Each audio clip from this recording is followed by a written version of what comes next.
Recording started. Class on March 5th. Remember, if you want to join these classes, if you're watching this on YouTube, you want to join these classes in the future, Discord is free to join. Classes are free to join as well. Come learn with the team. So first things first, I do want to talk about the weakness on Marvel, see where that kind of settled.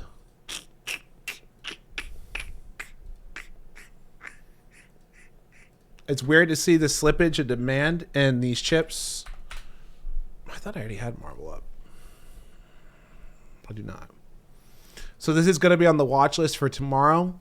We have a clear breakdown, and then we kind of have this wedge setup with like really nice RSI setups, right? So this is going to lead right into the other stock that I want to talk about, where you're already getting this kind of like divergence here with stocks in recovery mode. We saw a similar thing with CrowdStrike. Now this was a tougher entry on the morning, right? Where we had like a great divergence here, and then it kind of did a really nasty, slow give and then go.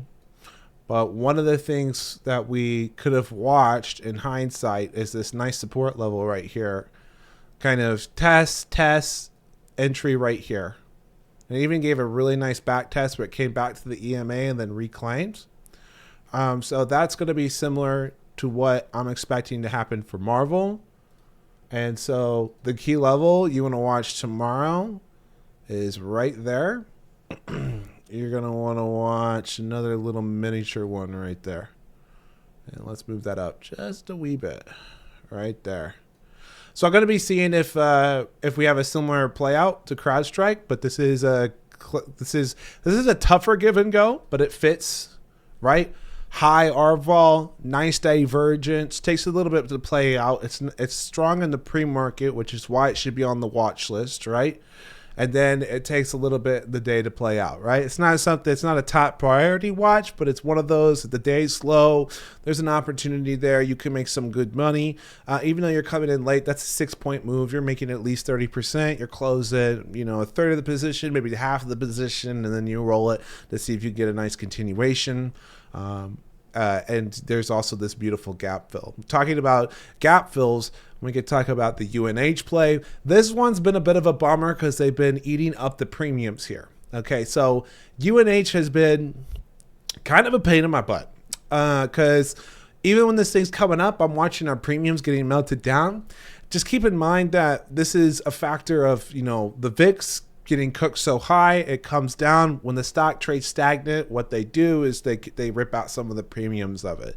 It's a natural phenomenon. However, we extend to a further time frame. Even though there's a bit of an unfavorable trend here on the TTM squeeze, we do have a good amount of time here. The trend is very much alive. We're even holding some of the shorter term key levels that we need it to hold. So what you need to do is not get psyched out by that premium burn. Okay, and just kind of let this go. There's this beautiful gap to the upside that we can fill. And when we're looking at like the longer time frames here, we've got a nice cross on the daily, which might be able to provide the push to the upside. And we've also got this beautiful multi-year support that we can probably say the lows are already in, and we're not going to make a big move to the downside. A stock like this is also really appealing in a market that's been weak with tech. And so when this moves, like I said, stock picker market, when this starts to move to fill that gap, I think it's going to happen fast. And this stock that typically doesn't move a lot will really give a nice gap in the short term. Now, the one thing that we probably want to keep an eye on is I probably want to at least roll these at the end of the week if we don't see this RVOL pick up a bit more, right? It's really low. I would like to see it a lot higher. And so what I need to do is stay really ahead of the theta. And so I'm probably going to be looking, like if we don't get a move tomorrow, maybe even wait till Friday to see if I get a move. If not, I'm going to buy some extra time and just kind of let this one play out a bit. But the trend's really strong. The key levels are holding up. So it's not something I'm too worried about at this moment. There was Unity. I don't want to cover Unity. I want to cover SE. This one was triggered by our swing bot. This is something that we're testing. It's a strategy developed by me that I haven't shared with you guys yet. If you read through the playbook, it's actually a combo. It's a wombo combo of a few different technical analysis and setups that we use. If you study hard and you keep track of the swings that are played, you could probably figure it out. But I'm not going to reveal it quite yet. When I come up with version 2, that includes like automatic stops, then I'll release the version 1. And I'll do that. I'll stay one version ahead of what the public knows for now. But this is a beautiful setup, right? You know, what I would really want to see is with this thing cooked so far to the upside on the weekly here at a 77 RSI and the daily. What I really want to see is this turn into a beautiful, gorgeous cup and handle. So I went ahead and took some profits on this, and I played it as a smaller position because it is so far extended. However, when you see it break over such a huge key level like it did today, that's a play I don't want to miss. I don't want to. I want some sort of exposure. I want to make some sort of money on it because it is such an easy, classic play. These are some of my favorites. You can say that this is like a little mini cup that it's set up here. I want to see a deeper retracement, maybe even come all the way back to maybe maybe even all the way back to 103. Honestly, with this daily cooking, the daily actually did a reversal. That makes it a bit tougher. I didn't notice that until just now. So actually the weekly, this is actually our golden setup. So it was in a bearish development, and then the candles flipped to the green, and then the daily also flipped. So that actually is a sign that I could have gone for a deeper sizing on that. By deeper, I mean a larger allocation into that trade, because that's one of our best setups. So that's something to keep in mind. Given that this might continue to be cooked for a bit, we might see this kind of consolidate out of the overbought range for a while. That's definitely going to be a top name on the watch list. But that was a really great trade. That's the way I handled that one today. The other one that we played today and made some really great money was Okta. I kind of already talked about this a little bit, but this is very classic. RSI setup in the open. Got the same setup today. We had a partial of the swings open. I'm fully exited out of this position. Given that it almost hit an 80 RSI, I want to see that consolidate and then give me another pre-market setup to get a nice continuation. But we are breaking over a nice key level here. I want to see this kind of fake out, chop a bit, and then give another pump to the upside. But there's still probably a good another 20 points in this name. So it's something we definitely want to stick on and just continue hammering these moves like this, right? This is another one where, you know, you got these multi-year patterns that are finally getting breakouts. And with most of the market trading sideways, people are piling into those positions. Then we have mRNA. Now this is one of those golden trades. I think I rated this one as a B. I should have rated it as a B. Let me just say that this morning I see the headline, the CEO bought 5 million worth of shares. Okay, when your stock looks like this and your CEO is buying and not selling, I get excited. I told you guys this many times, right? I do not care if insiders are selling. All right, there's so many people who put so many. They just sold. These guys will sell stock to buy boats. They'll sell stock to make an Airbnb investment. They'll sell stock to put it back into the company, which is actually bullish. And people are like, "Oh, the insiders are selling." Unless you can directly correlate it to something obviously weak in the company, like if the SEC does an investigation and then all the insiders start selling. First of all, your name is Carvana, and you're going to jail eventually, which is why we're short on this. But that's the only time that would matter, and that is so exceptionally rare. What I care about is buying. I see CEO bought March 3rd, 500 million in shares. That's a sizable amount to dump into your own stock. I also see the daily about to get a flip as well, crossing over onto a bullish RSI. And I see the weekly getting really close as well. It's really expanded. So it's, that's really close to flipping, right? Really close. And actually it's giving a squeeze indicator. Which is also interesting because there's a lot of people short on this stock. Now, here's a great thing about markets like this. You get good technicals like that. You get a great catalyst like this. By the way, there's also tailwinds from them winning a big court case in Germany as well. So we got nice tailwinds from that from the day before. I actually think. When did that come out? Maybe it did come out a few days ago. Anyways, you got great tailwinds from that. You got the CEO doing some buying, setting the lows. Then you get this horrible manipulation, right? They immediately started manipulating the profits and driving this down. But in the stock pickers market, if you've got great fundamentals, you've got a potential short squeeze, and the market looks like it's setting a short-term low, you hold through that every single time. You got to know what you're doing. But I'm telling you, I tried to actually do some buying when this was melting and I couldn't get filled. And as they were manipulating the chain, like the bid, they took the bid down to 0 and they took the ask up to down to like, I want to say 95. So then my contracts were reporting at like a 70% loss, trying to get retail to panic out of the position and sell. And I was one of the people just loading up orders at a discount, trying to get filled.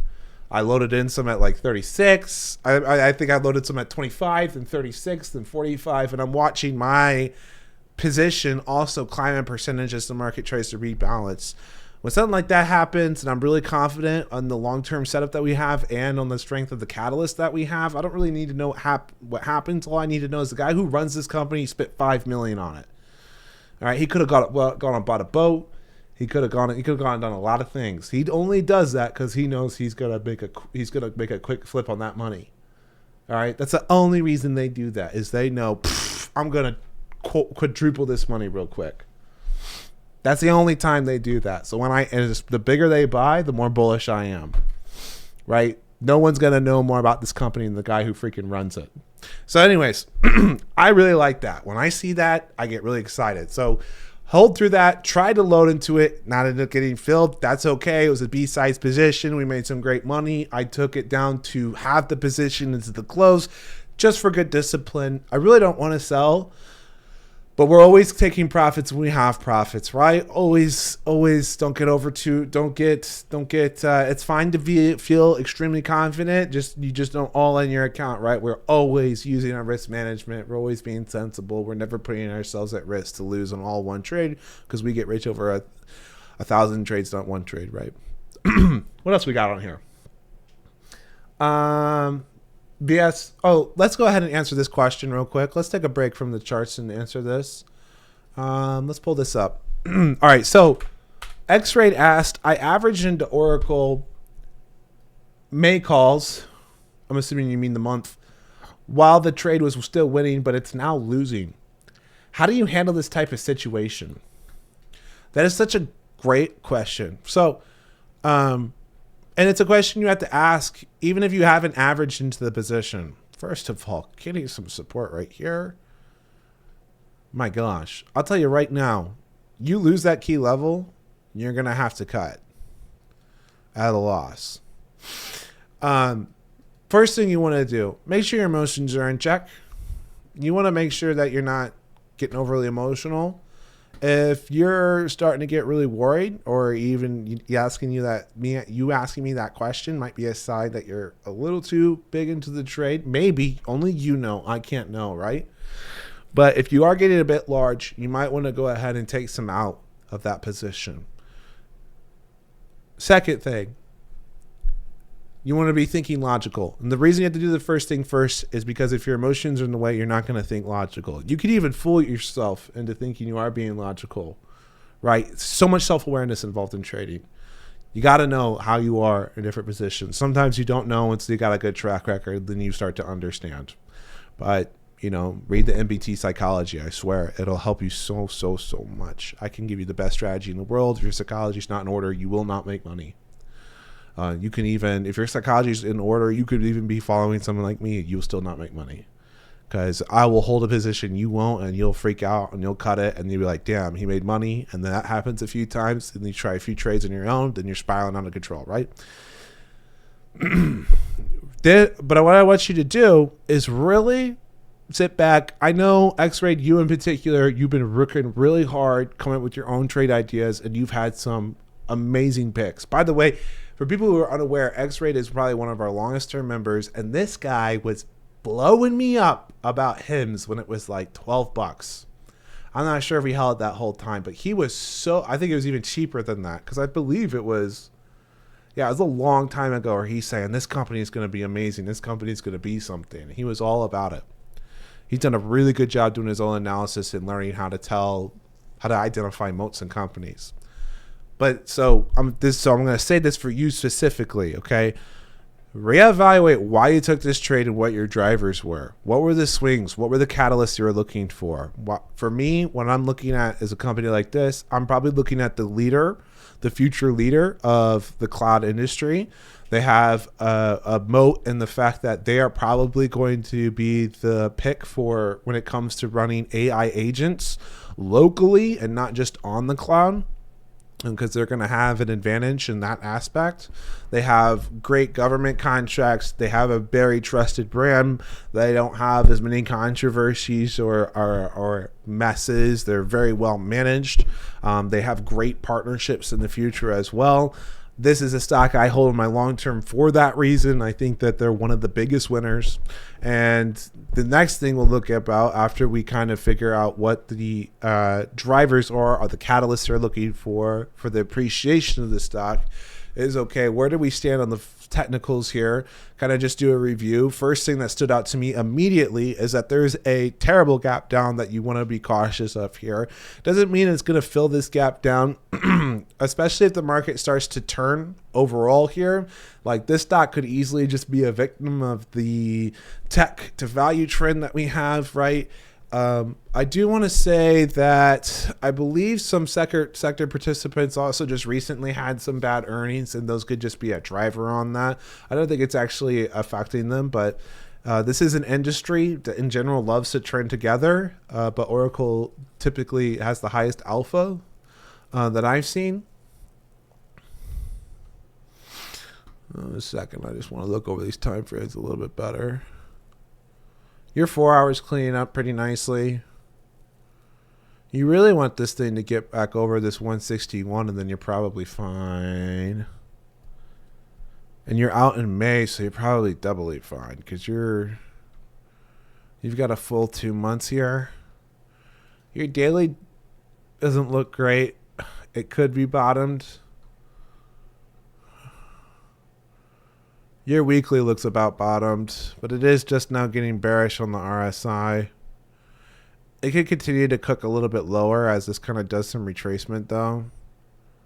I think this candle isn't finished. It's going to be really important. If this candle finishes like more like a hammer above this EMA cloud, it's gonna clean this up really well. You've got nice RVOL too to give a good driver to the upside. Let's look at the short-term time frame again.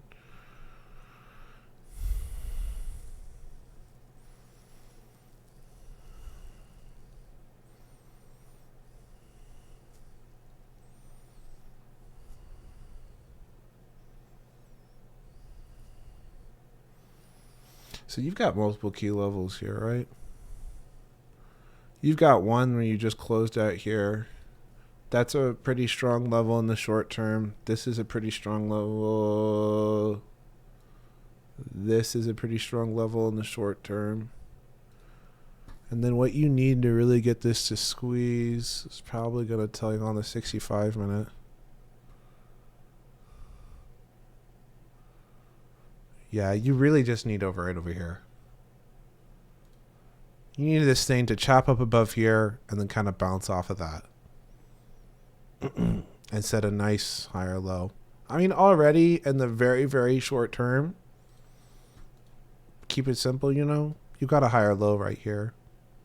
came on this top line, came here, bounced, kind of faked out. Looks like it's going to try a bounce. You get over this on the 65 minute, you might get a nice run up into earnings. Into this earnings, what's the date? Literally Monday. So on Friday, if we get a nice squeeze on Friday, or over the next 2 days rather, this might be something you want to take some partials on. The next thing we're going to talk about,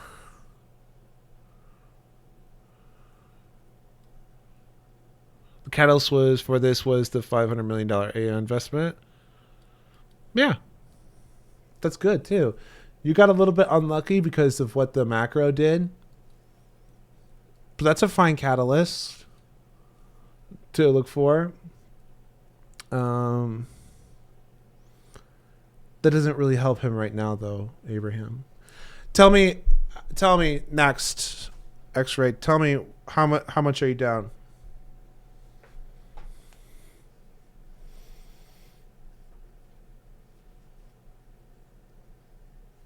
Can you say? Do you not want to say? You're looking 50%? Okay. So that's probably one I just let it cook.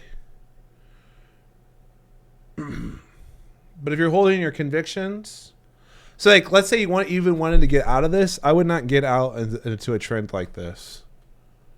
So even if I'm looking for an exit, I'm not going to be forced on my exit until we break probably back below this.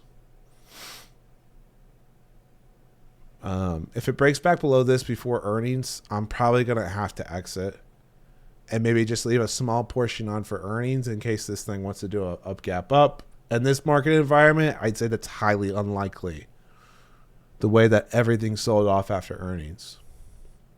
But in an uptrend, I'm kind of looking for graceful exits and kind of slowly cause. Now that can lead to bad outcomes like my graceful exit on Qs. If you haven't seen that class, we just covered that recently, right? But that can also happen where you end up getting a graceful exit, but something's bullish. But if it's stressing you out, that's something you may want to do. I think Tesla's on our list, isn't it? It's not. Yeah, we could look at Tesla. I might not hit everything on this list then, because we're getting a bit long here. We've already got a half hour. Let's go ahead and do Tesla. Well, first of all, you feeling satisfied with that X-ray? Did that help? Was that helpful? Was that a helpful step-by-step walkthrough? Okay. Yeah. Okay. Yeah, there's only so much I can say without knowing exactly what your account looks like, the size of your account, the exact size of the trade. But that's a good step-by-step guide, and it's going to be important that you learn to go through that step-by-step process for yourself anyways, right? So, and I'm sure Abraham is about to type some stuff too. He's probably about to say, look, if something's going against you and you catch it earlier before you're down 50%, what you can also do is you can sell short-term calls against that position. And you can, one, take your theta out of it, and you can also get some premiums back, okay? So if you have the May contracts and you're confident in the trade, what you could do is you can sell like some cheap like 2-week contracts against it. If it's clearly in a downtrend, you think it's going to go lower, but you think eventually the market's going to bounce back. That's something you can do. You could turn it into a spread, or you can run it like a short-term covered call, like what Abraham is saying here. That totally works. But when you're already down 50% on the position, in my opinion, the way I handle that is, well, I'm already here. We're along for the ride.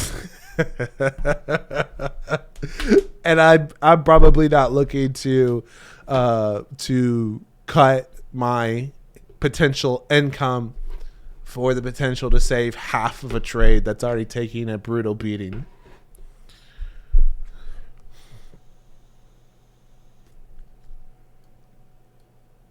Yeah, exactly what Stockbox said. It kind of turns into an accidental lotto at that point. Okay, anyways. We can talk about Tesla. Here's the thing about Tesla that makes it so tough here.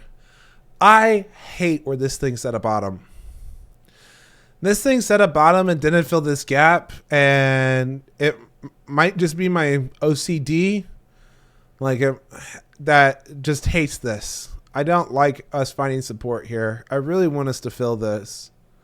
Gaps don't always get filled, but they love to get filled. And it hasn't quite crossed over back into this parallel range that I would like to see. So I want to over this, or I want to over the daily. As you can see, I have multiple alerts set here as well. But there is a little miniature wedge here, so that might be a nice setup for some Friday lottos. It's improving pretty nicely on the RSI here, but it's still, there really hasn't been any two great short terms. I mean, I'm obsessed with this stock. So even when I don't think this stock is playable, I still check it all the time. Because it is just, I've made so much money trading this stock. So much money. And so I'll be continuing to keep an eye on it. If you're probably asking that, because I know you're probably asking that for a long-term investment. I like this price. I am choosing to be extremely greedy. And what happens if my greed gets the best of me and this thing starts to creep its way, like maybe into 300, or we get over this 318 level, we can actually drag this down a little bit. That should be right there. So it gets over this 316 level. I'm probably going to be buying some calls in my long term to compensate for my position, and then I'll catch some exposure that way, and I'll buy them probably the max amount of time I can and spend big to make sure it's my number one position. I still believe in the bots. Yeah, just when I look at this weekly, that's not great. I want this to flip, and then if this head flips, or if it flips soon, I might be a buyer. But right now, I'm not ready to say that this is bottom so far this year.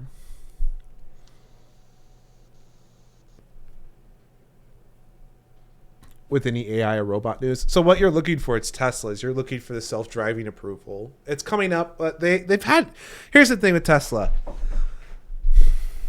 People are acting like it's all bad news all the way down, but one, we have the positive headwinds coming in India. They made good progress with the politicians there, and from what I was reading. We have the regulatory approval for self-driving in EU. And then we have potential favoritism from Trump to give early approval here in the U.S. That might be more of a fine tightrope that Trump might try and walk so that it doesn't look as obvious that there's some favoritism. But it's hard to imagine that the guy who, that's just human, right? Your main concern is Elon being so distant from the company. He's really not, though. I don't think he's...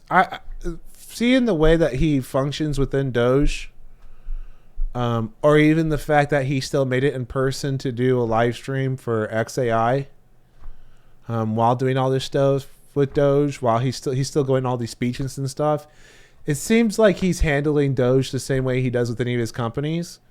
Where like once a month he stops in and he checks on the people that he put in charge. And he says, what's your problem? What have you solved? What's going on? Send me updates type of deal. So it seems like he's just running Doge like he would any of his companies. And that's just his management style. It's like once a day he goes to a different company, asks them, what do we need to fix? What's going on? And then the next day he goes to a different company, asks them what's going to fix, what's going on. It doesn't seem like he stopped doing that. So that was something I was worried about. I'm less worried about now that I see the way that's being handled. Yeah. I think it's a fair concern.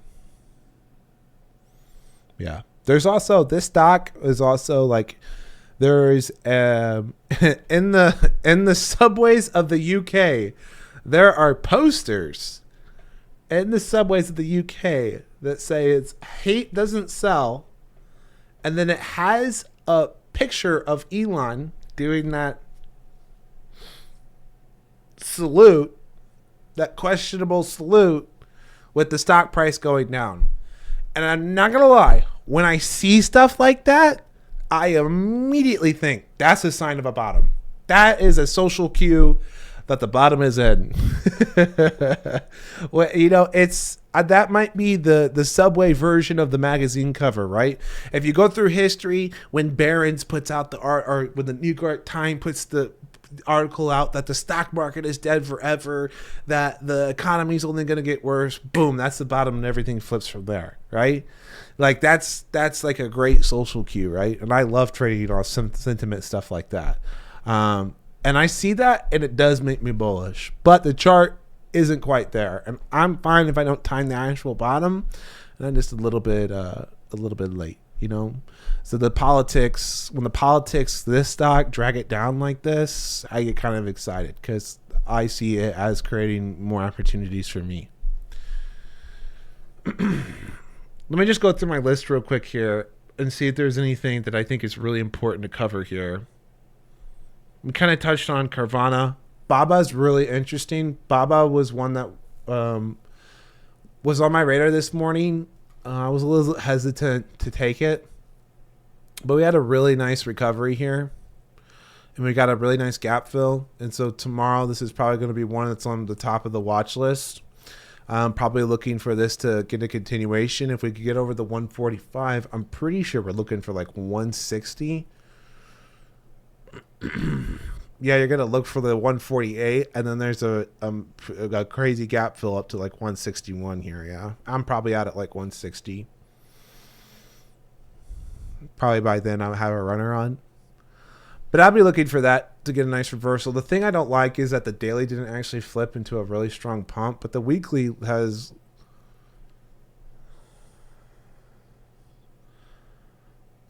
I was about to say, the weekly looks really good on the TTM, but that RSI is telling you higher.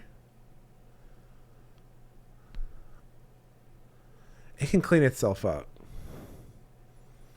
Man, the technicals on these Chinese stocks are just weird. Okay. One of you emailed me about an overnight strategy too, and I'm about to answer that email tonight. And this is one of those stocks where that strategy could work. I don't know. I could probably do a whole YouTube video about overnight strategies after all the stuff, all the digging I did after reading that email. It's just basically my strategy, but you run the same technicals into the close. And it's just probably a lower win rate on the overnight. And the returns are less consistent. Like as far as like how much returns you can expect for each trade, sizing's a lot more difficult, and it is way more susceptible. It is way more dependent on very specific market environments. Whereas like my momentum strategy, like even now in a bearish market, right? I just run the same strategy I always run, and I just run it on. I just really hone down and do it on specific names, right? But I'll do a whole email, and then I might write something up in the Discord about it because there's someone running a bunch of ads about overnight strategies.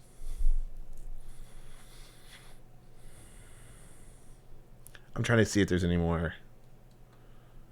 Yeah, Baba's strong tonight. I'm not going to read that comment out loud.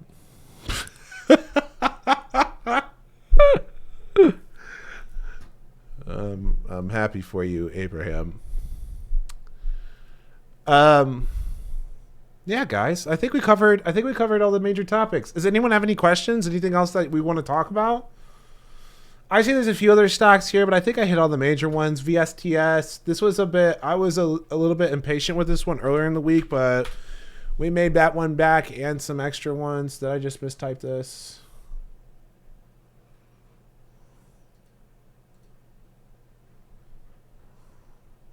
Was it VA?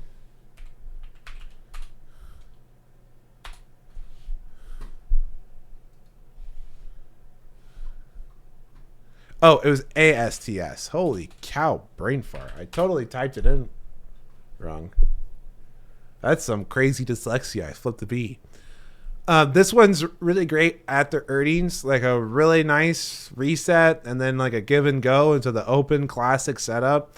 I got really impatient with it with the market getting a little bit weaker yesterday, but it's got a great continuation, and I actually think where it's at right now is potentially a better setup. Let's go to our regular hours here. So this is going to be another one where I think you've got some more upside room here. Really strong on the 65. Just now getting strong on the daily with like plenty of room to run on the daily and the weekly, both firing to the upside.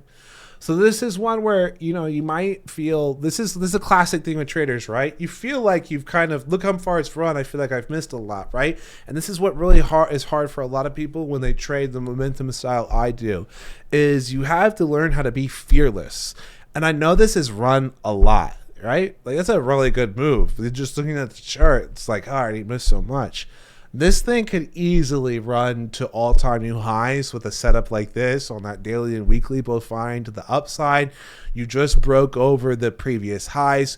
It looks like you're developing like a pretty nice bull flag. You have an ugly, but it's there, like a cup and handle here. This is a great confluence of factors. And this thing, even though it looks a little cooked on the 65 minute, like look at that daily. That daily's at 64. So this thing could run like another 10 points before the daily even hits an overbought level. And I mean, that's a nice setup there. That was actually a good one to cover. I'm glad we covered that one before we ended class. But I think we'll call it there. All right, we'll talk about one more. And then I'm going to check and see if there's any more questions, and then I'm going to call it because we've almost gone a full hour here. Palantir, I was just barely missed the bell setting up some Palantir calls into the close. I had an alert here set. I'm kind of over this previous high. There's a lot of people who kind of sold this name because of Doge, but I think as Monty covered yesterday in class, our analyst, he thinks Doge is actually good for Palantir. I'm actually in agreement with this. This is a stock that's already done a 37% retracement to the downside. It's now overcome multiple key levels, done a double test. This is a stock that could definitely bounce back up. It's going to make a run back to the all-time highs. And then if we can get to like 109, get a good test there, and then it will tell us more. Let's line that up a little bit better there on the daily. What's that? 108.87? That's what I'm going to be eyeing. But it looks like we've got look, this looks bottomed out to me. Weekly can kind of continue to mount down. I think we need a good pump. We need to cut and test some of these upper trend levels and ask the question, all right, what is the fair valuation due to the amazing growth rate that this company has? It is overvalued, but good growth companies are always going to be overvalued. The market's always going to ask a premium for them. So I want to ask the question of how much momentum you got, how many buyers are still left. And I want to definitely catch a swing here. So I didn't have enough time into the bell. It literally hit the trigger like 2 minutes before the bell, and I didn't have time to set up the position. But I like this as a swing that I'll put on. GDX, by the way, gold and stuff. I think that's where bulls are going to come first when the market starts to reverse. So I have a sizable GDX position set up here because I think that this is looking great. A minor retracement like that was enough to reset a lot of the more overbought RSIs that were coming in. Like a great reset. Then we get the SMA cross. We're starting to turn on the TTM here on a nice strong Hulk green candle. I love that. This, by the way, is one of the, this morning was a bit iffy, and yesterday was really iffy. But now we're starting to shape up, and the bulls coming for the energy, coming for the airlines, coming for the gold miners. I think they come for those, and then they'll do some stock picking, and then they'll kind of flood into the broader market, and then we get the short term bounce to develop. So we're seeing the signs of it right now. We'll see if it can gain momentum, but that's how they're gonna. That's the path they're going to take to gain momentum. If you like copper, copper is also really appealing. I know this isn't on your radar. I'm going to comment. I know this isn't on your radar at all. Rolls-Royce had a massive pump this month. I should have been buying more. 47% in a month. It's the ticker something weird, right? Type the ticker in for me. Because you're right. I don't follow that.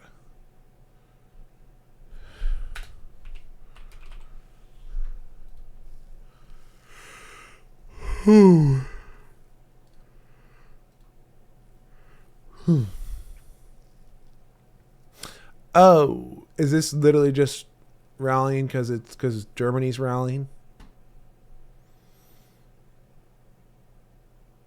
Wow. They didn't even form a handle. It just said go. Is this one of the companies that's building a new, was that in the news?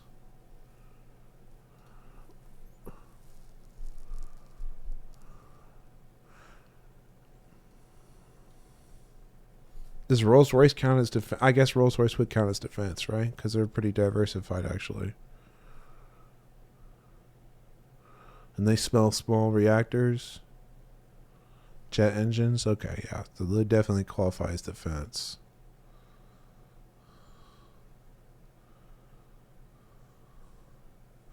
I'm trying to see. There are several automakers who are building in the U.S., and I was curious if they were one of them to avoid tariffs. Why do I not have RSI in this chart? Holy cow, that thing is it's going higher, but it's pretty cooked right now. At least look for this to settle a little bit. It's really cooked right now. It needs to just do a little bit of consolidation. It's cooked on like every time frame. That's a nice catch, though. I know you're a holder there. That's a good one. Good job there. That was nice to have on the radar. That's actually... I'm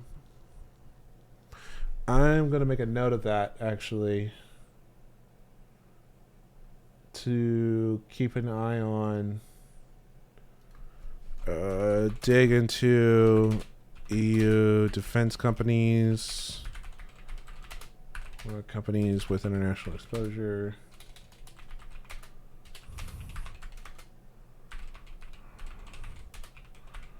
Exposure and third order effects, second or third order effects.